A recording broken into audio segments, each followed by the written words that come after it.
books are something that I have, over the many years of my existence, have consumed, read, perused, bought a fuck ton of them. If you could notice by the bookshelves, I have read a lot of books, mostly manga. I'm not going to lie, it was mostly manga. But when I was younger, I did read a lot of actual novels. But as an adult, I do not have the time to read a full-length novel. I can read a volume of a manga pretty fast and be done with it and be good and continue on with the story. But a full-length novel, I do not have the time for. So I have turned to this wonderful thing called audiobooks. And this is me telling you about one that I have started, a series that I have heard about here and there, and I didn't really know too much about the genre. But then again, I actually know a lot about the genre because I am, if you've noticed the title, I'm going to be talking about the lit RPG known as He Who Fights with Monsters. I originally just pushed more like most like lit RPGs, which for those that don't know stands for literary RPG. It's essentially do I have one close by? I have a fuck ton. There are a lot of them, but they are essentially, isekais? Oh, shit.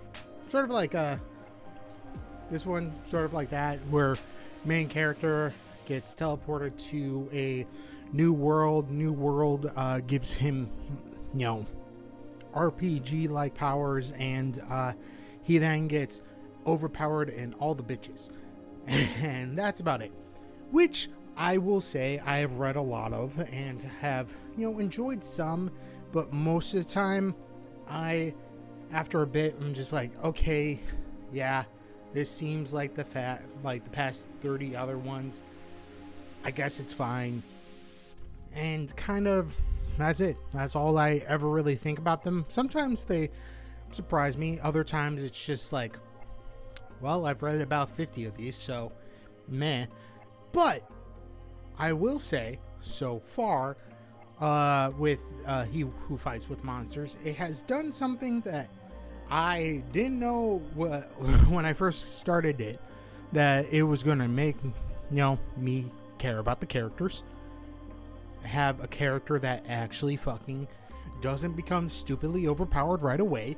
And there's so much fucking world building in this that I'm just like, damn, I just have been reading shit stories. Maybe.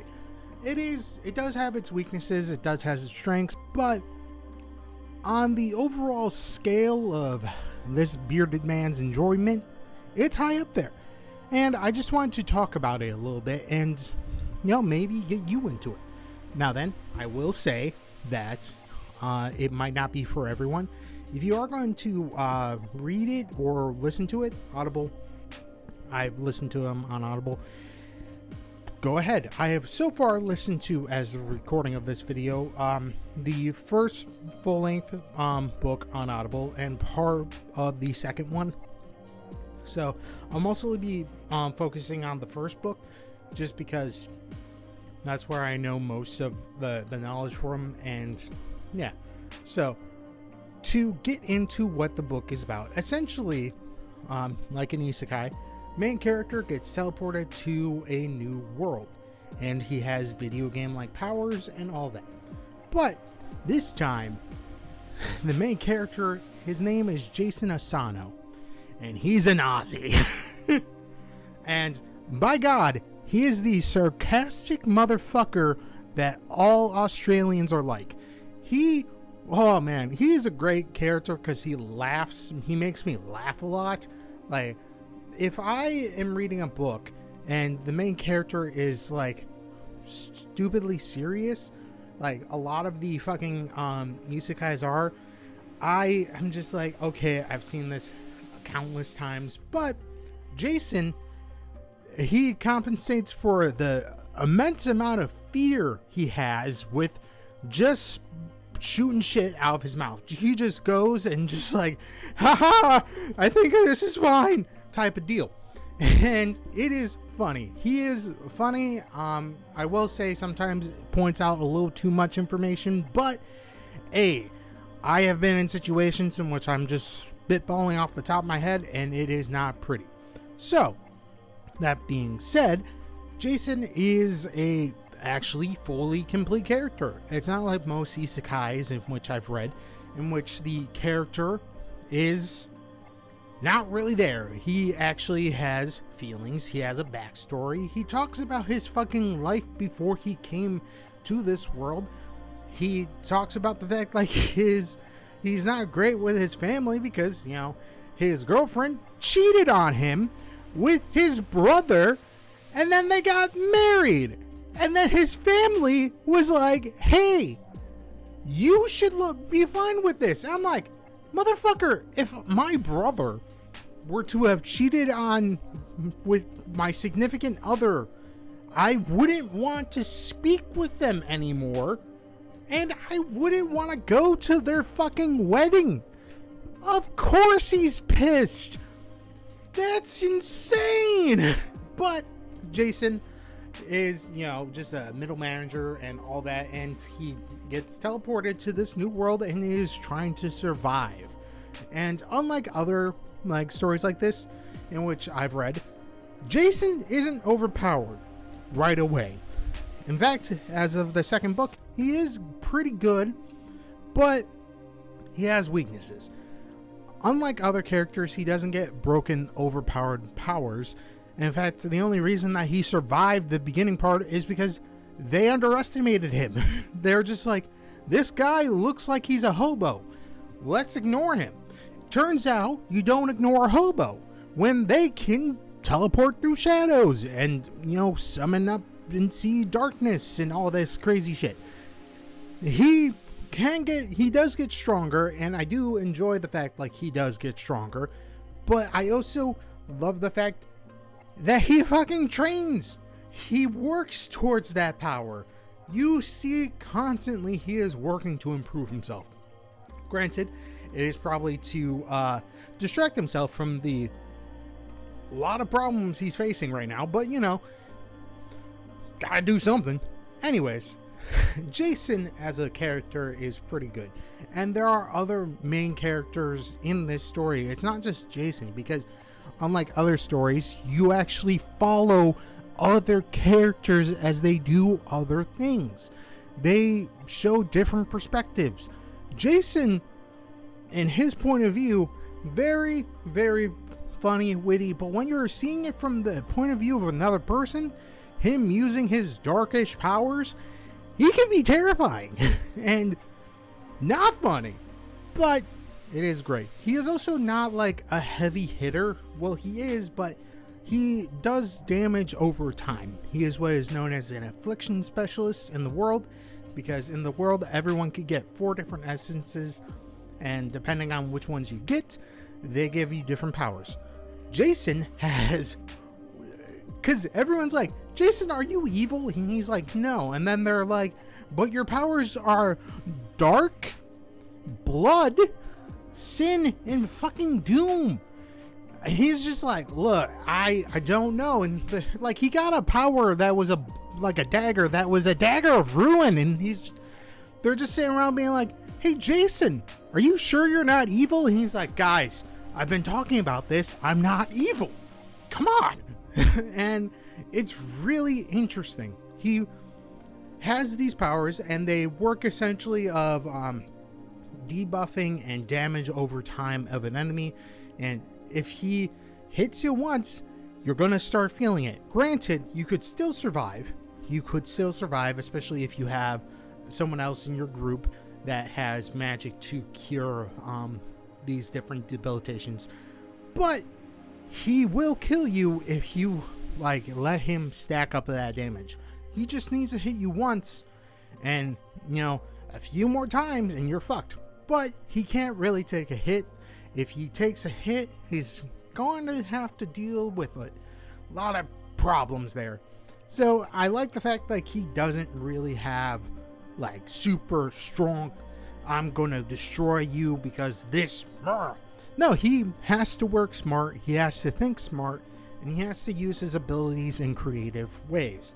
He has to set up a lot, and if he fights and the fight drags on, it's better for him. If it's a short, like, burst of attacks, you are probably going to beat him.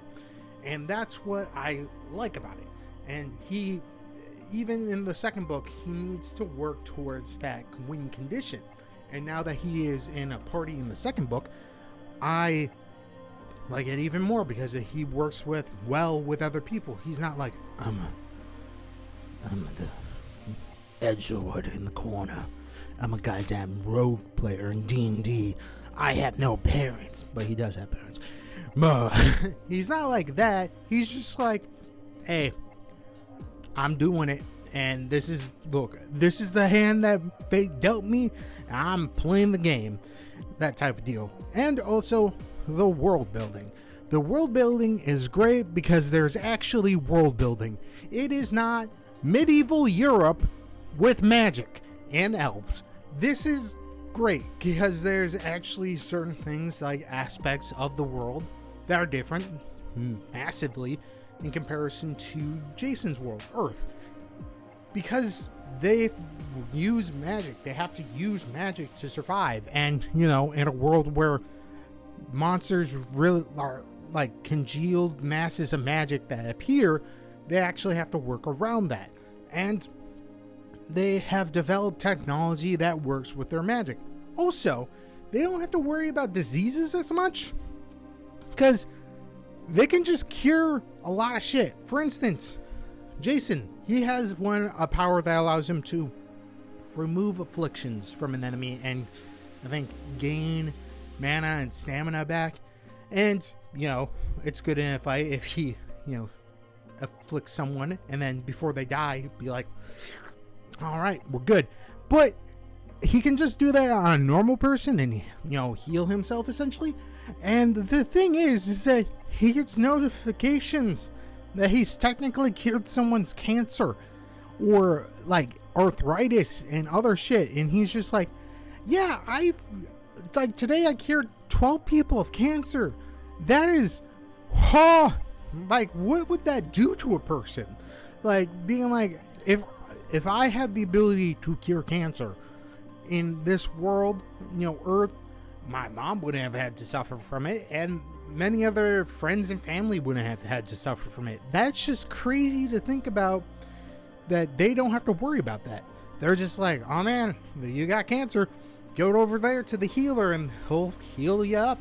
It's kind of crazy to think about. And all the other things that have, they don't really think about because they don't need to work on technology. They are not like us who had to make, electricity or cars or what have you. They can still use like a weird lizard thing as their horse, but they can also use like carriages and stuff that don't need combustion engines. They run off of magic.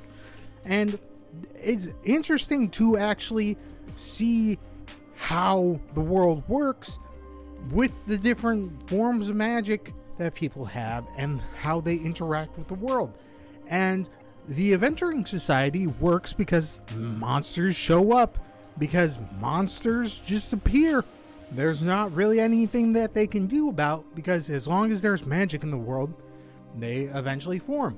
And the more magic in the world, the stronger the monsters, but also the stronger the adventurers that show up. And it is interesting. Oh man, maybe I've just been reading shit isekai stories for too long, but man, it's real good. And I think I'm close to halfway done with the second book, and I have the third and fourth book after that, and there's 11 out so far, I think. And I'm pretty excited to continue with this story. It is one of those things where I'm like, I like it. And I'm interested to see where it goes from there, how strong Jason grows, and how crazy the other places in the world are. Yeah, that's it. There's other things, but it's just good. So, yeah. If you enjoyed this video, think about hitting the like button. If you've read He Who Fights with Monsters, put down in the comments below. Talk about it. I would love to hear your theories, what you think about the series, and so on. And yeah, if you want to see more of this bearded face, think about hitting the subscribe button. But yeah, it was a good book so far. Granted, good first book. It could turn shit right after that. I haven't finished the second book. The rest of the series could be shit. I don't know. But stay safe out there. The temperature is finally dropping. Hopefully everyone that got affected by the hurricane, sorry for the burps, are safe and not injured and all that. So yeah, stay safe out there. Get together with some friends and play some TTRPGs, not lit RPGs. Read some good manga, listen to some banger music, and what's the other thing that I usually say? Oh, and maybe play some video games. Metaphor ReFantazio just came out, and I'm playing that. It's pretty good. That's it. Bye.